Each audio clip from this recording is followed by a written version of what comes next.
Good morning, YouTube. So, si Tami nag-ano lang ng mga pakain ng mga alaga because spoiled kids.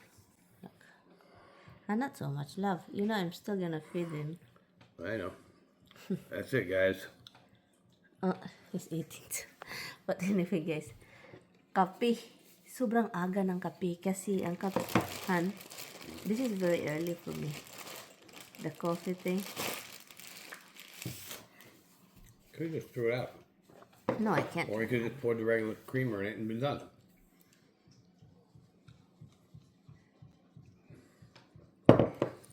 That was it. You guys are too greedy. And you better eat your breakfast at breakfast time. Unless you will run and hide in the other room. Trabaho si Tami. Let me return this. I thought you were gonna bring sandwich. Huh? Really should. Do you want me to take something out? Huh? Okay. Get the bread out. I'm gonna take the bread out. I got it. What am I doing, hon? What is this? Hello, guys. So, ito yung nangyari kahapon. Nag-away kami ni Tami kahapon. Kasi nga, meron akong video. And, ang nangyari, mga loves, is, okay naman yung araw namin that day. Kahapon, actually, yun. Okay naman yung araw namin. Kaso talaga, tinupak mister. Inamin niya, mga loves, sa akin na frustrated daw siya. Alam niyo yung sa tax namin, inamin niya sa akin na ano siya kasi ang penalty sa 2022 namin, binayaran po namin sa mga nagsasabing yearly po kami alam naman namin yan mga loves na yearly dito mag-ano ng tax. Kahit saan ka magpunta, yearly talaga yan, hindi yan may iwasan. Pero sa mga nagsasabi na hindi namin, bayaran man namin yun, meron naman kaming naipon dyan, kasi meron kaming nilaan para sa ganyan. So, alam ko na meron. Pero, na-frustrate si Tami kahapon. Inamin niya ito kahapon after sa away, na dahil daw sa penalty, sobrang taas, nung magbayad pa, hindi, sabi pa niya, sa akin. Nung nagbayad ako, hindi ako makapag-ano sa online kasi sabi pa nila, you have to visit the website, blah blah blah to pay the penalty and penalty monthly and then penalty for not filing and penalty for late something. Daming penalty sa 2022 at ang laki guys. So parang ang laki umabot ng 30 total, 30 plus. Umabot ng 30 plus total yung babayaran namin total 2022, 2023 and then penalty. Kaya kahapon na napaano siya sa akin kasi talagang akala ko sabi ko tanggapin na natin yan. Wala naman tayong magawa, meron naman tayong na-save. Pero sabi pa niya, meron naman tayong na-save. Pero talagang frustration. Lalo na magbayad ka sa ganun and then pahirapan ka pa kung paano magbayad. So sabi, yung nagtawagan kami kasi tinawagan niya ako na pabalikin dito. Kasi talagang lumayas ako mga loves. Gusto ko talagang lumayas talaga. Pero sabi ko, naisip ko bakang ano lang yun talaga, frustration sa ano. Nagbayad siya ng bill kanina sa kahapon ng umaga. So ito po yung kaganapan kahapon mga loves. Watch.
Nandito ako sa parking lot. Nandito ako sa parking lot kasi sumakit ulo ko meron kaming nagsagutan kami ni Tamik. Actually, hindi naman yung sagutan. Well, actually, a little bit of sagutan, pero yun, nagsagutan kami kanina. Ito kasi yan, yun, first time kong nilayasan si Mister. So, yun, at sakit ulo ko. So, yun, umalis ako ng bahay. Wala man siya mga love sa bahay, umalis siya.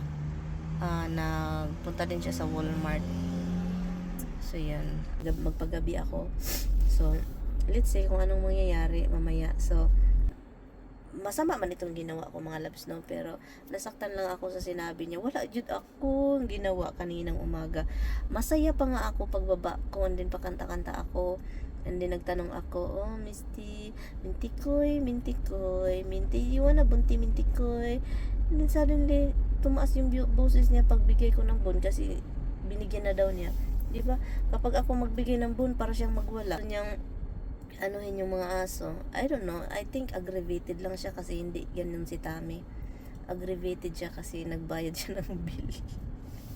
Nagbaon ako ng apple at saka bread kasi kailangan ko ng bread para pang ano. So ngayon na wala akong credit card, nilagay ko yung credit card doon sa may sulat, no, para talagang ano niya. Sabi ko, don't worry, hindi ko dinala lahat. Ang car, i-pick up mo siya. Grabe magdrama si Miriam. Ang car, aalis ako Tuesday. Ang car, pick up mo siya somewhere, I will let you know. Ang cellphone na ito, I will leave it on the car. Kasi gusto kong paminsan magdrama din tayo mga babae, no? So hindi naman ako ng loko, hindi naman ako ng lalaki, hindi naman ako naggalagala, hindi naman ako gumagastos ng pera, and then bigla mo akong sinigawan na wala naman akong ginawang masama. Sabi ko, yeah, the demon is behind you. Sabi ko, the demon is behind you, kasi masaya naman ako, wala. Parang gitintal gidaan sa ang demonyo, kay gusto yung pag-awayin tayo. Yun, nag-success. Galing ako nag-praise and worship sa taas. Galing ako nagbasa ng Bible. For some reason, this is not about Tammy. This is about the distraction. Kung pag-awayin kami. Kasi biglaan lang siyang ganun. Hindi naman siya ganun na pagkatao, mga loves. So, tingin-tingin ako dito sa paligid kasi andito ako sa parking lot, sa job lots. So, yan, dito ako. Ayan, dito ako sa parking lot, mga loves. Look. So,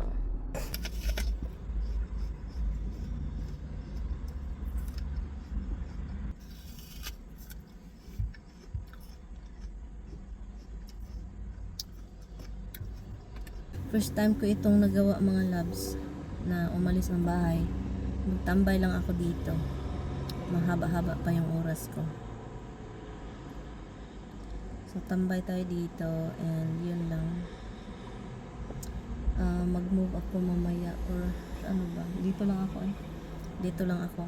And yun, first time ko itong nagawa talaga, kasi yun sa noon, kung mag-away kami, dahil hindi ako nag-drive, ang ginawa ko lang is maglakad-lakad doon sa isang bahay sa neighborhood, kasi maganda kasi din yung lakad-lakaran doon.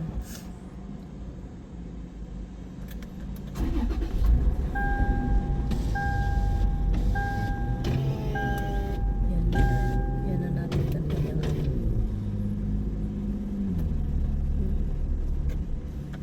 Shut up. Ano ko lang yung window para hindi masyadong open dito. Ako lang kasi mag-isa para safety din tayo, no? Mag-isip din tayo sa safety. Kasi dito na neighborhood is hindi ka masyadong okay. So yun, hindi ko ito ginagawa talaga noon. Ano lang talaga, gusto ko lang maano ni Tami na wala naman akong kasalanan. At gusto ko ding matry. Gusto ko ding matry maglayas. Ay, let's see kung anong reaction niya mamaya. Hindi ako uwi hanggat hindi siya tatawag. So yan yung, kung hindi siya tatawag, hindi ako uwi. Yan, naging okay ulit. Sandali ang away, pero alam niyo, masarap pala talaga may kaunting argument sa mag-asawa.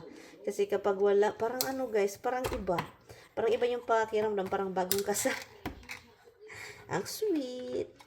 Tinatawag akong somebody. Princess Punsala. Ay, nako. Ganyan talaga ang buhay, mga loves. Akala nyo yung buhay. Maraming nagalit sa akin. Ang OA mo, Day. Sabi ko, kayo ng perfect, Day. Kayo na ang pinaka-perfect. Walang ka-OA sa balat ng lupa, yung kami yun, yung marriage life ninyo, walang ka-OA, perfect, kayo na. So, kami lang ni Tami yung madrama or ako, o di ba? So, yung mga nang baba sa akin, kayo na ang pinaka-perfect sa balat ng lupain. Di ba? So, yan.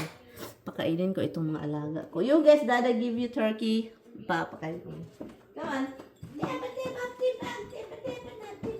Pero, alam nyo, nanghingi naman ako ng tawad mga labs. Hindi naman ako anong asawa. Yung parang walang paki. Humingi ako ng tawad na lumayas ako. Humingi ako ng tawad na naglalay ako sa kanya tungkol sa ticket pauwi ng Pilipinas. Kasi sinabihan ko siya guys, pauwi ng Pilipinas. And then ready na akong uuwi. So sabi niya, naglay ako mga love sa kanya. Pero nanghingi ako ng sorry. Nagsusorry talaga ako kasi masama makak. Kasi nagsusorry ako sa kanya. Kasi sabi ko sa kanya, uwi ako ng Pilipinas Tuesday, walang mag-ano sa akin. Walang maghatid sa airport. Akala ko may maghatid, ikaw lang pala. Tumawag kasi siya sa akin. So, pwede ba ako hatid sa Tuesday? Wala akong ano. And then, ang sasakyan, i-pick up mo lang siya sa parking lot. Nagdrama ako mga loves na nagalit man yun ako ba? Nagalit ako. Sabi pa niya, I'm sorry if I can. Sabi pa niya, if I don't have a job, I can do it. Sabi pa niya. Nanghingi ng sorry kasi hindi daw niya ako ma-drop off. And then, sabi ko, sige, then I guess I won't see you. Sabi. Sabi, wait ka na. Saan ka matutulog? Saan ka mag-CR? Sabi ko, I don't care. The only problem here ay I don't have my credit card kasi sabi ko, I won't use your credit card. Hindi ko dinala. Nilagay ko dito sa sulat kasi nagbilin ako ng sulat. Just come home. If you don't wanna see me, I'm working anyway early in the morning. I will leave early. Para hindi ka maano. Yun, ngayon, umalis siya ng maaga. Balik ka na lang dito. Para meron kang maligo, makakain ka, makaano.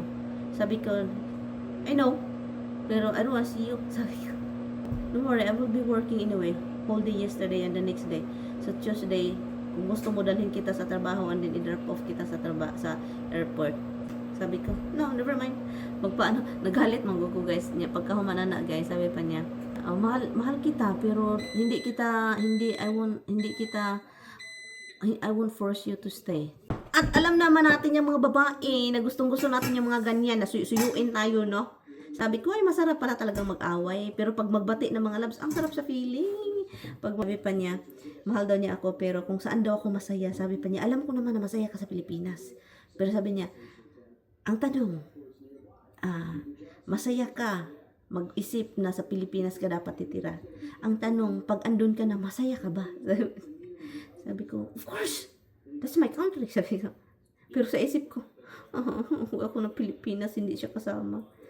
Yun na guys, nagbati kami kasi sabi pa niya, mahal daw niya ako, pero kailangan daw niya akong i-let go. Nasaktan siya ako, pag sabi niyang i-let go. Let go. So sabi ko, I'm back to zero, don't worry. I don't bring anything, the cellphone, I will leave it in the car. Sabi ko, hindi ko dalhin yung cellphone, ibilin ko sa sasakyan, kunin mo. So I'm back to zero. So I have to find ways to start doing my vlog without, I have to start over. Sabi ko, hindi ko sasabihin sa'yo ibenta ang bahay. Sa'yo dong, mag-enjoy ka dong. Sabi ko, mag-enjoy ka. Nag-usap kami sa telephone. Mag-enjoy ka dong. And then pagkatapos niyan, sabi pa niya, don't worry, I won't let you go without nothing. Sabi ko, no, I don't need your help. Sabi, ay, ginoo ko, nagpatigasan si Inday kasi gusto ko suyuin. Sinuyo man ako sa huli, mga loves.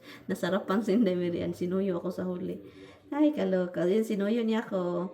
And then yun, sabi ko, so kung uwi ako dyan, masaya ka? Sabi ko, of course.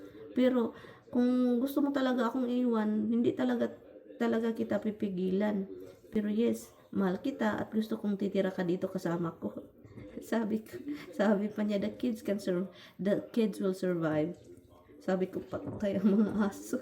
Pero hindi ko siya iwan mga loves. Oy, nagdrama talaga ako mga loves. Kasi alam nyo na, yung feeling na yung tayong mga babae parang emotional damage. may damage tayo mga loves. Yun naman talaga yun ang habol ko. Gusto sa iyo. Ang saya-saya ko, and then suddenly, imo kong garaan na magmusinghag ka nga ano ko. Ay, nako. Masama kasi yung sinabi niya sa akin, guys. Yung bad words ba? So, yun. Pero, hindi ko matanggap. Alam ko na talaga na prostrate siya sa bayaran. Kasi, nagbabayad na nga siya. Pahirapan pa siya, mga love. Sabi pa niya, pinahirapan pa ako. Kahit saan-saan ako nagpuntang website, walang ano. Kasi, sabi ko, may code naman dyan. I-scan mo yung code. Sabi ko, may mga code dyan. Sabi ko, ayaw kong mag-code. Kapag mag-scan ako ng code, diretsahan na yan. Kuha na nila lahat yung mga information ko. Sabi, matagal na nakuha yung information mo dong sa cellphone dong. So, huwag ka na mag-alala. Dami na pala nating hinog. Harvest natin, day. Mga inday, harvest natin. Ang aking kamatis, mga day, oh. Harvest natin and ibigay natin. Look, oh. Harvestin. Naon silang iba. Nahulog ng uban. Look, masayang lang manggod na siya, oy. Pag di kunin. Look, oh. Look, dito din, oh. Diba? Kamatis galore, mga darling. Oo. Uy, nasira gid taon siya, guys. Look. Diba? Hala, niya dire, oh. Kamatis galore man tayo, eh. Ano? Ay, ito, nasira ito. Yan.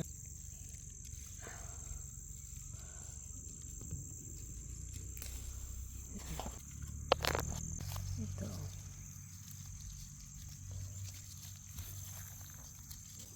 Lah, daming kamatis, oh.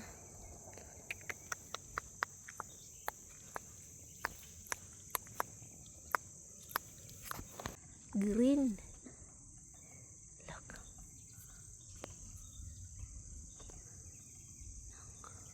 Oh my goodness.